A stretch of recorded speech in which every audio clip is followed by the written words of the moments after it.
Here are 10 things I completely cut out of my life in 2025 that ended up making me way more money than I expected. And trust me, some of these will probably surprise you. Let's start with the one that hit me the hardest: credit cards.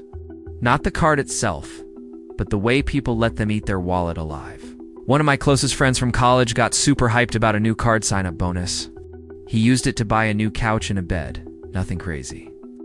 Then, life happened. Had a family emergency and forgot about the bill. That $600 purchase ballooned into over $1,000 before he even realized. And here's the scary part. The average American carries about $5,700 in credit card debt, with interest rates hovering around 27%. Do the math. A $5,000 balance means over $100 in interest in the very first month. And that snowball just keeps rolling. The crazy part is, over time, the interest alone can cost you more than the stuff you actually bought. That's why I set up automatic payments to clear the balance every single month. And I only swipe if I know I can pay it off within 30 days. It feels boring, but avoiding debt is the real-life hack. Now, this one might sting a little if you're still paying someone else to manage your money. For years, I thought financial advisors and actively managed mutual funds were the smart move. I mean, who wouldn't want an expert making choices for you? But then I ran the numbers. The fees are ridiculous. Picture this. One fund charges a 2% fee. The other charges less than 1%. If I invest $150,000 and it grows at a normal 7% per year, in 20 years the difference in what I'd have is insane. We're talking hundreds of thousands of dollars gone just because of fees. And studies prove it. 80% of active managers don't even beat the market. So why would I pay them? These days I stick with low-cost index funds. They quietly do their job, and I get to keep way more of my returns. Then there's buying cheap stuff just because it's cheap. When I got my first job, I thought I was being smart by grabbing the cheapest coffee makers, shirts, jeans, and shoes. What I didn't realize was how fast those things fall apart. And when you keep replacing broken stuff, it costs you way more over time. Now, I buy based on cost per use. If a $50 pair of jeans lasts 200 wears, that's 25 cents per wear. A $20 pair that rips after 20 uses is $1 per wear. It's like a little game I play, trying to drive down my cost per use with everything. Honestly, it's kind of fun, and it saves me way more money. Speaking of fun, I used to stress about maximizing credit card rewards, trying to juggle rotating categories, random limited time bonuses, and cashback versus points. I'd literally keep notes just to not miss out. But now I use a browser extension that does all the heavy lifting, automatically tells me the best card to use at checkout, and even doubles my rewards at tons of stores. Totally free, and last year alone, people earned over $100 million in rewards through it. Crazy. Here's where it gets a little controversial.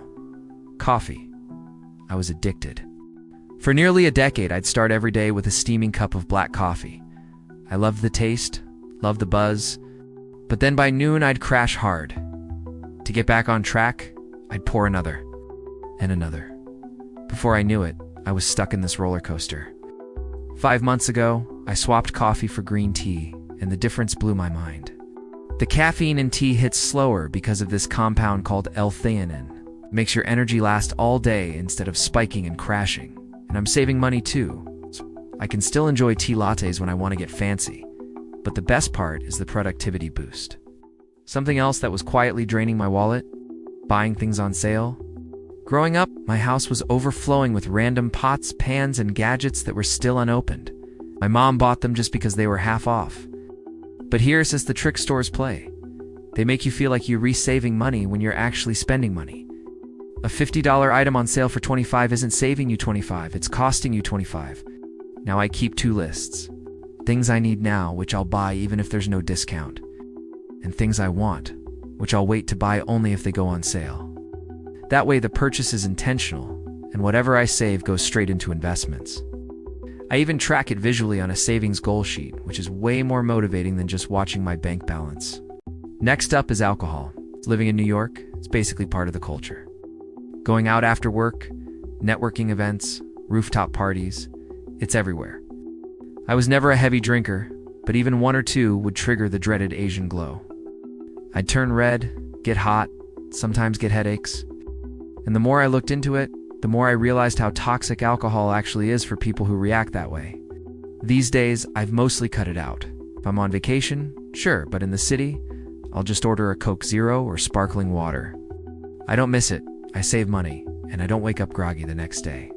Here's one I never thought I'd change my mind on. Buying things brand new. I used to hate the idea of refurbished tech. I wanted shiny, untouched gadgets. But then, I learned about the bathtub curve.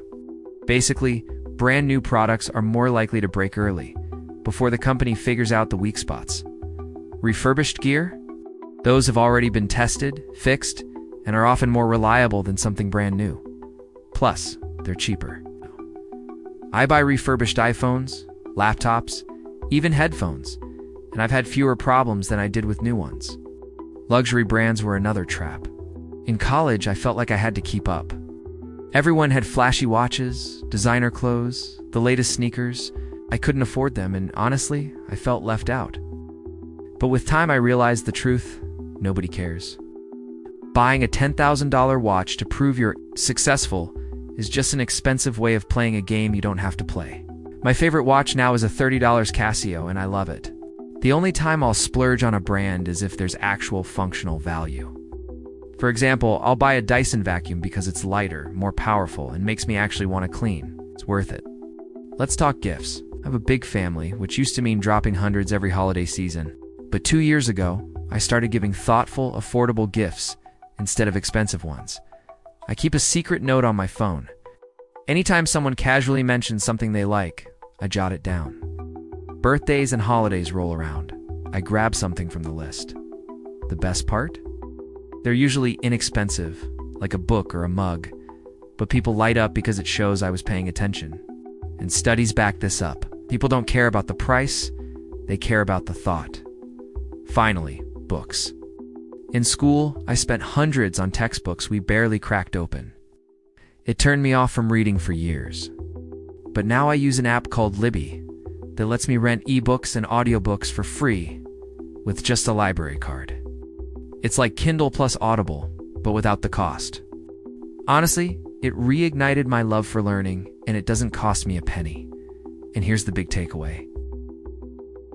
Cutting these 10 things saved me more money than I ever expected, but the real secret is in what I did with that extra money. If you're trying to save, but still feel like it's not enough, let me put you onto a totally hands-off online business you can start doing today without stress.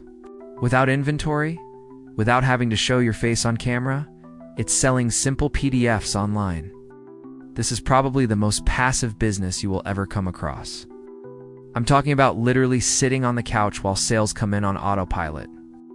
This isn't theory. I do this every single day, and I've created a private system that breaks down exactly how I run this business. And the best part? You don't have to reinvent the wheel. Members simply replicate what I do, and they start seeing results too. I literally take you into my backend and show you how I sell my own PDFs effortlessly online. It's like a money glitch with payments coming in automatically every single day. All you have to do is just copy exactly what I show you. And you can have your own PDF money system turned on and running. With this system, everything is literally done for you. You just have to go into your own backend and push the button to turn it on. So if you're ready to tap into a passive income stream that runs quietly in the background of your life, use the link in the description or in the pinned comment. To get instant access to the same system I use to sell PDFs online, don't overthink it. You could spend months researching and piecing things together. Or you could shortcut the process, plug into my system, and start building that couch money lifestyle right now. I'll see you in the next video.